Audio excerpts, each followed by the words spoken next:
Good morning everyone, welcome to class of history. Let's start with the skull of Neanderthal man.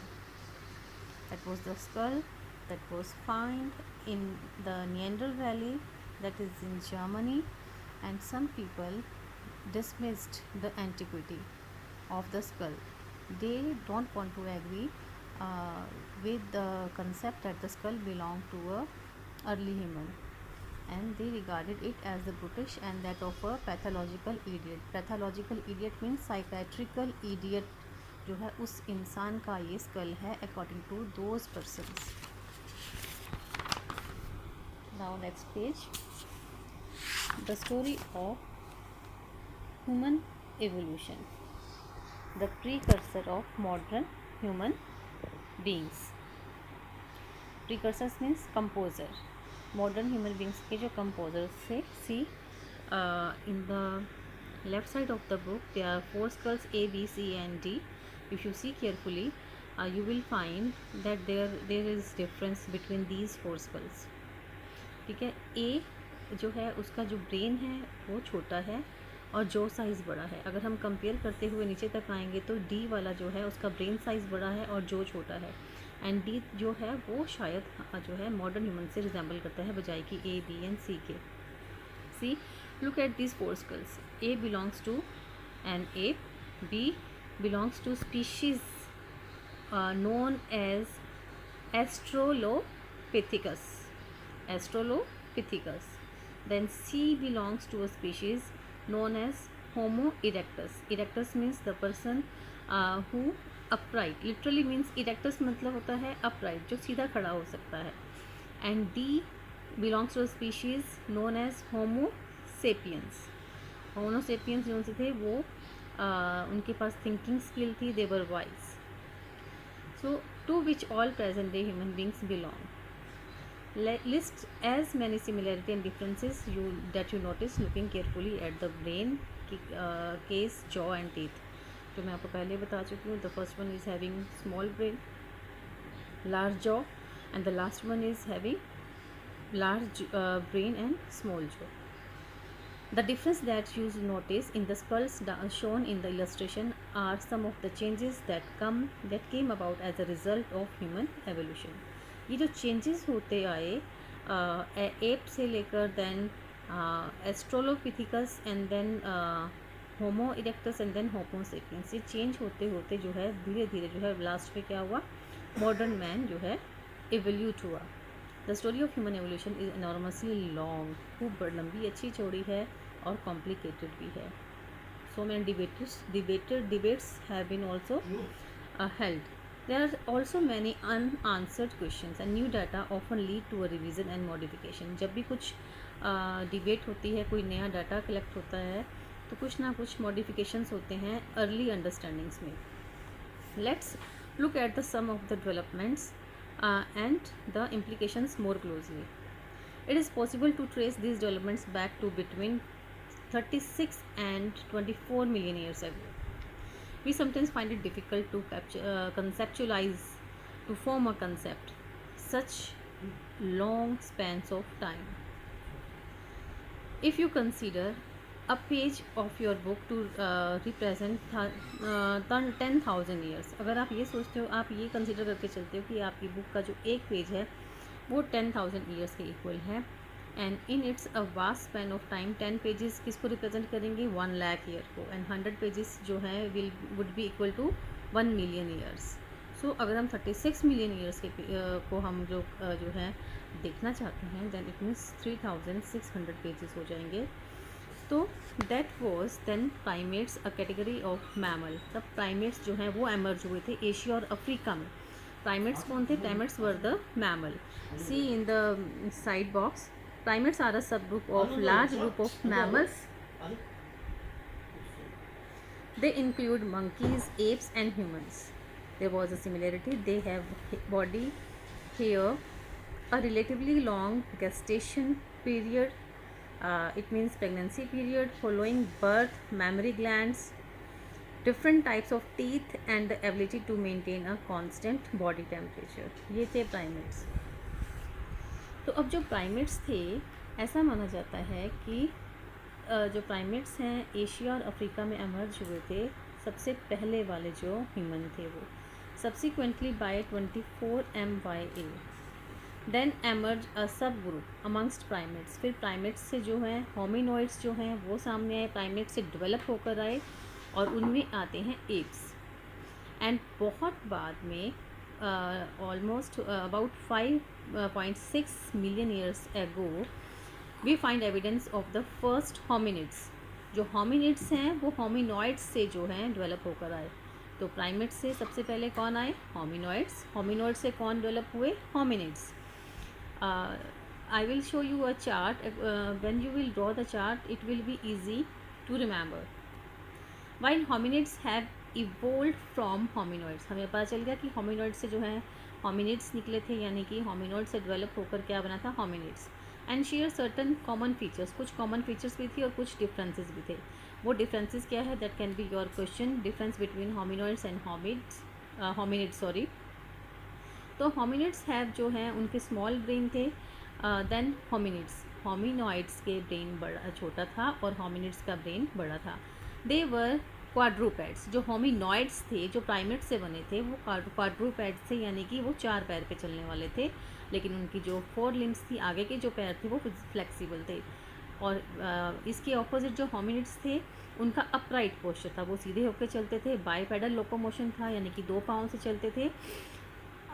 There are also mark difference in the hand. उनके hands में भी जो difference था, उनके hands की gripping में भी difference था, which enables the making and use of tool. Hominids और होमिनॉइड्स के हाथों में भी डिफरेंस था। जो होमिनिड्स थे they were enable to make and use of tools. We will examine the kinds of tools made and their significance more closely, but not now, later. 2 lines of evidence just an African origin for hominids. 2 लाइनें हैं जो इस चीज़ को evident है इस चीज़ का कि जो hominids हैं वो अफ्रीका में ऑरिजिनेट हुए थे। First line is this: it is a group of African apes. ऐसा कहा जाता है कि ये अफ्रीकन एप्स का ग्रुप था, and that are most closely related to hominids. और होमिनिड्स के बहुत क्लोजली थे, रिलेटेड थे होमिनिड्स से। सेकेंड, द अर्लीस्ट जो होमिनिड फॉसिल्स मिले हैं which belong to the genus of Australopithecus have been found in East Africa. वो हमें ईस्ट अफ्रीका में ही मिले हैं। और कब मिले हैं? 5.6 मिलियन ईयर्स एगो मिले हैं। In contrast fossil found outside Africa, और जो हमें फॉसिल अफ्रीका के बाहर मिले हैं वो 1.8 मिलियन ईयर्स पहले मिले हैं। तो इसका मतलब क्या हुआ कि जो फर्स्ट जो होमिनिड्स थे वो कहाँ पर डेवलप हुए, कहाँ एवोल्यूटिव हुए? उनका एवोल्यूशन हुआ अफ्रीका में। तो अफ्रीका को जो है उनका ऑरिजिनेटिंग प्लेस माना जाता है। Next page, the evolution of the hand. If we see the pictures of the grip of the hand A, B and C. A shows precision grip of chimpanzee, B shows power grip of human hand, and जो C है वो क्या show करता है? precision grip of hominid. The development of the power grip probably preceded the precision grip. धीरे धीरे जो है उनकी ग्रिपिंग पावर में भी इम्प्रूवमेंट हुई। तो compare the precision grip of the chimpanzee with that of the human hand। देखिए आप कंपेयर कर सकते हैं कि चिंपैंजी के हाथ का और ह्यूमन हैंड का। Make a list of the things you do using a precision grip. What are the things you do using a power grip. आप क्या क्या काम कर सकते हैं पावर ग्रिप से? सो जो होमिनिड्स थे जो कि होमिनॉइड्स से डेवलप होकर आए थे, belong to a family known hominidae. उसको होमिनिडे की फैमिली से जो है वो बिलोंग करते थे, which includes all forms of human beings. The distinctive characteristics क्या थे होमिनिड्स के? कि उनका ब्रेन साइज बड़ा था, अपराइट पोस्चर था और बाईपेडल लोकोमोशन था उनका, जो मैं आपको पहले भी बता चुकी हूँ। एंड स्पेशलाइजेशन ऑफ हैंड, और उनके हैंड की जो है ग्रिपिंग इम्प्रूव थी।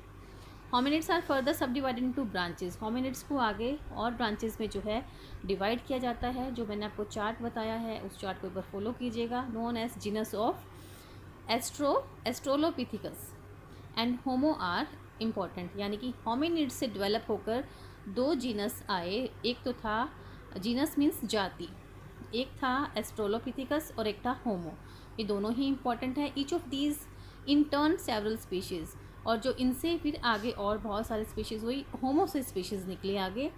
The major difference between the Australopithecus and Homo relate to the brain size. जो दोनों में डिफरेंस है वो ब्रेन साइज़ का है, जॉ का है एंड टीथ का है। जो एस्ट्रोलोपिथिकस हैं उनका जो ब्रेन साइज़ है वो स्मॉल है, हैवी है जॉ, और दांत जो हैं वो बड़े बड़े हैं कंपैरेटिवली टू द होमो। और होमो से फिर क्या निकले थे, होमो से निकले थे Homo habilis and then Homo erectus and then Homo sapiens. हम आगे पढ़ेंगे इसके बारे में। virtually all the names given by the scientists to the species are derived from Latin and Greek word। जो साइंटिस्ट ने इन स्पीशीज़ को जो नाम दिए हैं वो कुछ लैटिन एंड ग्रीक वर्ड्स का जो है उनसे लिए गए हैं। फॉर एग्जांपल द नेम जो एस्ट्रोलोपिथिकस है वो 2 लैंग्वेज से आया हुआ वर्ड है। फर्स्ट एस्ट्रोल, एस्ट्रोल जो है लैटिन वर्ड है जिसका मतलब है साउदर्न, एंड जो पेथेकोस है that is a Greek word जिसका मतलब है एप, यानी कि ये वो एप था जो कि साउदर्न अफ्रीका में उसका एवोल्यूशन हुआ था। The name was given because this earliest form of humans still retained many features of an ape. इसका मतलब ये है कि जो अर्लीस्ट फॉर्म थी ह्यूमन्स की, जो उसमें एप के फीचर्स भी थे, such as relatively small brain size in comparison to Homo, large back teeth and limited dexterity of the hands. क्या था उनका कि होमो के कंपैरिजन में उनका ब्रेन साइज स्मॉल था, उनके जो दांत थे वो बड़े थे, और उनकी जो हाथों की में जो है डेक्स्टरिटी थी वो लिमिटेड थी। उनके हाथों में उतनी निपुणता, उतनी पावरफुल ग्रिप नहीं थी। Upright walking war also restricted, वो सीधे होके नहीं चल सकते थे। As they still spend a lot of time on trees, और वो अपना अभी तक बहुत सारा जो टाइम है वो ट्रीज पर स्पेंड करते थे। They retained characteristics. Let's have a look on at the side of the side box. Hominids are different from monkeys. Hominids जो हैं different थे monkeys से in number of ways। कैसे? जो hominoids थे उनका comparison किया गया है monkeys से। They have a larger body, do not have a tail। Monkey की बॉडी देखो कैसी होती है, उनकी टेल भी होती है। Besides there is a longer period of infant development and dependency amongst hominoids। तो जो उनका इन्फेंट डेवलपमेंट का जो पीरियड था वो भी जो है लॉन्गर होता है, और जो होमिनोइड्स की डिपेंडेंसी होती है, जो बच्चे होते हैं वो अपने पेरेंट्स पे ज़्यादा टाइम तक डिपेंड करते हैं। See this is a picture, this is a view of the Olduvai gorge in the Rift Valley of East Africa, one of the areas from where traces of early human history have been recovered। यहाँ से जो है findings मिले हैं human history के। The last line was they retain characteristics. हम किसकी बात कर रहे थे? हम बात कर रहे थे यहाँ पर एस्ट्रोलोपिथिकस की। They retain characteristics such as long forelimbs, उनके आगे के जो पाँव थे वो बड़े होते थे। कर्व्ड हैंड कर्व्ड होते थे। Foot bones and mobile ankle joint suited to the live on trees, क्योंकि वो पेड़ पे रहते थे तो एवरीथिंग वॉज अकॉर्डिंग कि वो अडेप्ट थे ट्रीज़ पर रहने के लिए, इसलिए आगे के जो उनके हाथ थे वो क्या थे, वो लॉन्ग थे। उनके हाथ कर्व थे ताकि वो ग्रिपिंग उनकी बन सके। एंड फुट बोन्स, और जो उनका जॉइंट्स थे उसके, वो उसकी उस लाइव पेड़ पे रहने के लिए वो सूटेड थे। Over time as tool making and long distance walking increase, जैसे जैसे tool making and long walking जो है डिस्टेंस वॉकिंग जो है इंक्रीज़ होने लगी, तो बहुत सारी जो है उनमें ह्यूमन कैरेक्टरिस्टिक्स डेवलप होने लगी। उससे पहले क्या था, उनकी जो हाथों की बनावट थी, सब कुछ था वो according to the life they spend on trees था। That's all. I hope you have understand. If there is any problem you can call me anytime. Thank you.